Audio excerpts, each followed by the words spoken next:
কি একটা অবস্থা বলেন। আগে দেখতাম শুধু শিক্ষার্থীরাই নাচানাচি করতো, আর এখন সাথে টিচারও নাচা শুরু করেছে। এই দেশে এর চাইতে ভালো কিছু আশা করা যায় না। এই কারণেই মনে হয় এই বছর ফেইলের হারে তো বেড়ে গেছে। তবে এদের মাঝখানে এখন একটা তেলাপোকা ছেড়ে দিলে ভালো হতো, ডান্স একেবারে বের হয়ে যেত। হ্যালো এভরিওয়ান, অস্থির বাঙালি সিরিজের আরো একটি এপিসোডে আপনাকে স্বাগতম। প্রতিবারের মতো ইচ্ছা মতো বিনোদন পেতে পুরো ভিডিওটি দেখতে থাকুন। তাহলে আর দেরি কেন, চলুন শুরু করা যাক।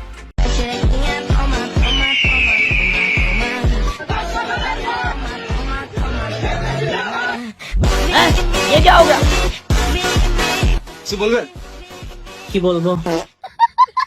হয় একদম ঠিক আছে, আর যাও শেখ হাসিনার নামে মিছিল করতে, এখন বুঝবে টেলা মিছিল একেবারে পিছন দিয়ে বইরা দিবে। তবে আমি একটা জিনিস বুঝি না, আওয়ামী লীগের লোক এত বকসুদ কেন?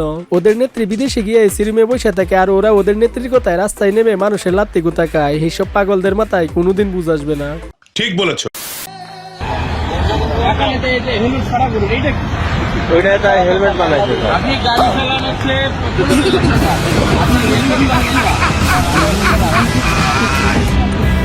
ভাই একটা হেলমেট কিনতে লাগে 250 টাকা। একেই বলে হারকিপটা। মনে হয় হারকিপটা নাটক দেখে সেখান থেকে অনুপ্রাণিত হয়েছে, তাই এই অবস্থা। তবে পুলিশের সুযোগ দেওয়া উচিত মাঝে মাঝে এরকম কিছু আবিষ্কার করার, না হলে দেশে উদ্যোক্তার হার অনেকটাই কমে যাবে। কি বলেন? হ্যাঁ বাইরে ভাই আসলে অবস্থা খারাপ। মেয়েটা বসে দোলনার উপরে, দেখেন তার কি অবস্থা।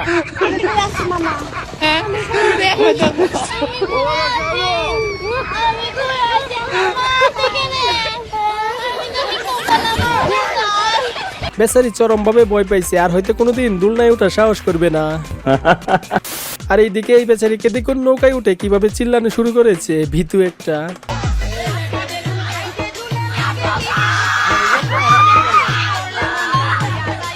আহা, বেচারির উচিত শিক্ষা হয়ে গেছে, জীবনে আর কোনোদিন নৌকায় উঠবে না। তবে সবাই ভয় পেলে তার মাকে ডাকে, আর সে ডাকতেছে তার বাবাকে। তার মানে সে তার বাবাকে বেশি ভালোবাসে, তাই না? আমি ভাই খোলামেলা ডাইরেক্ট কথা কইলাই। আমি রাত্রে কালকা বাড়িতে ছিলাম 3টার সময় বাইরে এমনি তারা এই মহিলাটার বাড়ির পিছনে একটা আওয়াজ দিতে, কি জানি আওয়াজ দিতেছে, আমি তা ঠিক বুঝতে পারতেছি না। আর আমি দরজাটা খুলে দিই, একজনের উপরে একজন আমি ভাই ডাইরেক্ট করলে তারা পুন্দাপুন্দি করতেছিল ভাই। আমি ভাই ডাইরেক্ট খুলে আমি ভাই দিই না, তারা দুইটা পুন্দাপুন্দি করতেছিল। ঠিক আছে, কোনো পেঁচাপিচির দরকার নাই, একদম ডাইরেক্ট বলে ফেলছে। আমিও ভাই ওর মতোই, কোনো ঝামেলার ভিতর নাই, ডাইরেক্ট অ্যাকশনে বিশ্বাসী। তবে তাদের পার্সোনাল কাজে এভাবে ডিস্টার্ব করাটা ঠিক হয় নাই, বেচারাদের সাথে খুবই অন্যায় হয়েছে। গাইজ, এবার আপনাদের একটা কষ্টের ভিডিও দেখাবো। ভিডিওটা দেখে আপনি হাসবেন না কাঁদবেন সেটা আপনার ব্যাপার। বাঙালি যে কি পরিমাণ টকবাজ, এগুলো না দেখলে বিশ্বাসই হতো না।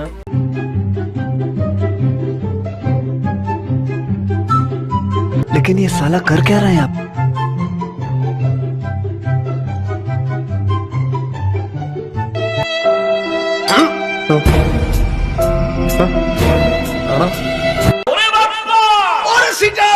দেখছেন কত বড় বাটপার। গাইজ, এটা দেখার পর আমার এইসব মানুষের থেকে বিশ্বাস একদমই উঠে গেছে। উনি যে অভিনয়টা করলো, এমন অভিনয় শাহরুখ খানও করতে পারে না। এই অভিনয়ের জন্য তাকে নোবেল প্রাইজ দেওয়া উচিত। তবে এটা নতুন কিছু না, বাংলাদেশে এটা খুবই নরমাল। এদের মতো কিছু প্রতারকের কারণে প্রকৃত ভিক্ষুকরা সমাজে আজ বঞ্চিত, এদেরকে দ্রুত প্রতিহত করতে হবে। কি বলেন?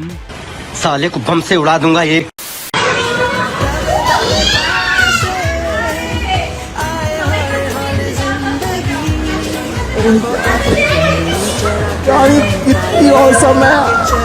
গাইস, জীবনে কিচ্ছু চাই না, শুধু এই স্কুলে ভর্তি হতে চাই। আমার মতো 25 বছরের নিষ্পাপ বাবুকে কি এখানে ভর্তি করবে? আমি এখানে ভর্তি হতে খুবই ইচ্ছুক। তাহলে তুই মন খারাপ রাগ করেছো?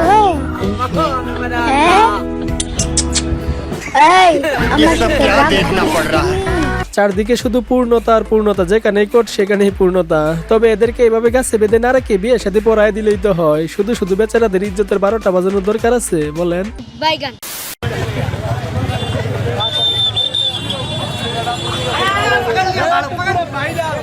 সবাইকে মাথায় গেলো না, এই জায়গাটা ক্যাম্পাসের মধ্যে কিছু করা যায় না? কেন করছো তুমি? কেমনটা লাগে বলেন, এইসব সাংঘাতিকদের জ্বালায় মুততে গিয়েও শান্তি নেই, যেখানে সেখানে ক্যামেরা ধরে বসে থাকে। চিন্তা করেন ক্যাম্পাসের মধ্যে এর চাইতে কত নোংরা কাজ চলে, সেগুলোর কোনো নাম নেই। আর বেচারা একটু মূত্র বিসর্জন করতে গেছে, সেটার দোষ হয়ে গেছে। যাই হোক, বেচারার জন্য আমার অনেক খারাপ লাগতেছে। মূত্র বিসর্জন করতে গিয়ে মান সম্মান বিসর্জন দিয়ে ফেললো। বেচারা লাভ লস নাই, লাইফটাই লস।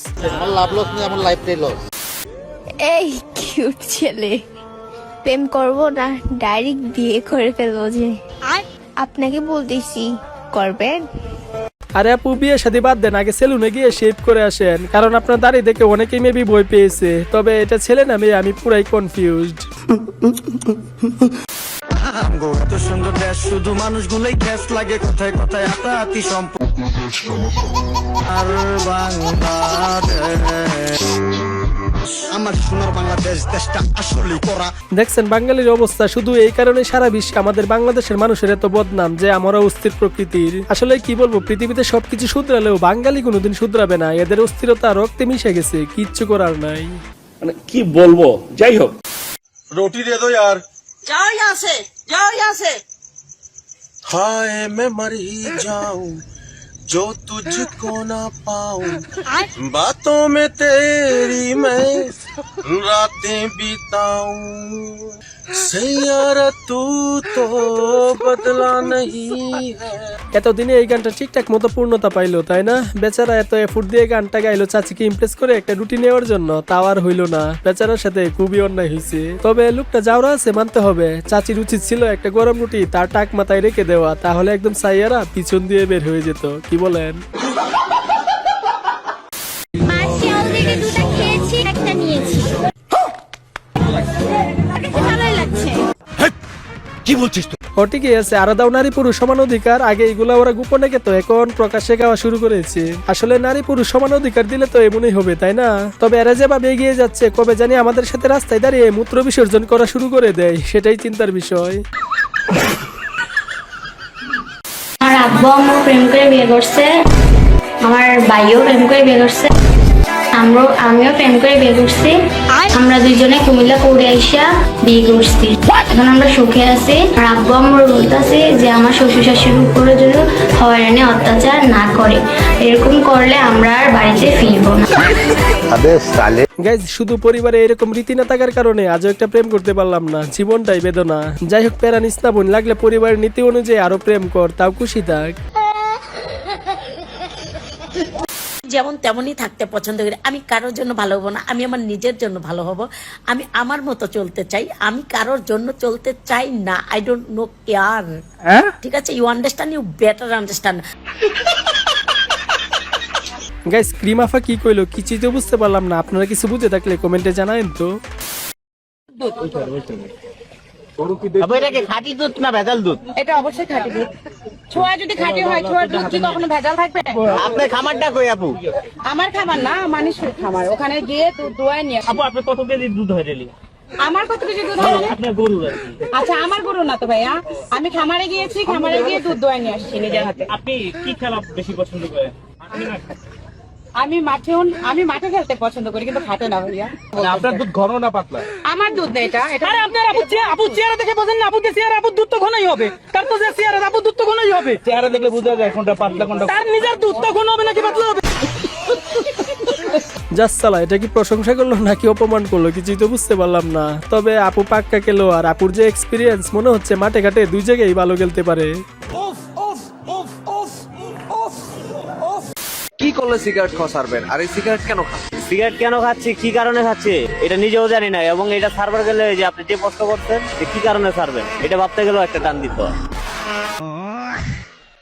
একেই বলে প্রকৃত বিড়িখোর, সব ছেড়ে দিবে কিন্তু বিড়ি খাওয়া ছাড়তে পারবে না। তবে বিড়িখোর ভাইদের কাছে আমার একটা প্রশ্ন, আসলে কি এটা ছাড়া এত কষ্টকর? একটু জানায়েন তো। আর সেই সাথে আজকের ভিডিওটি এখানেই শেষ করতেছি। ভিডিওটি যদি একটুও ভালো লেগে থাকে তাহলে একটি লাইক করে চ্যানেলটি সাবস্ক্রাইব করে পাশে থাকবেন, কারণ এই ধরনের ভিডিও আমরা এই চ্যানেলে নিয়মিত আপলোড করে থাকি। সবশেষে ভালো থাকবেন, সুস্থ থাকবেন, ধন্যবাদ।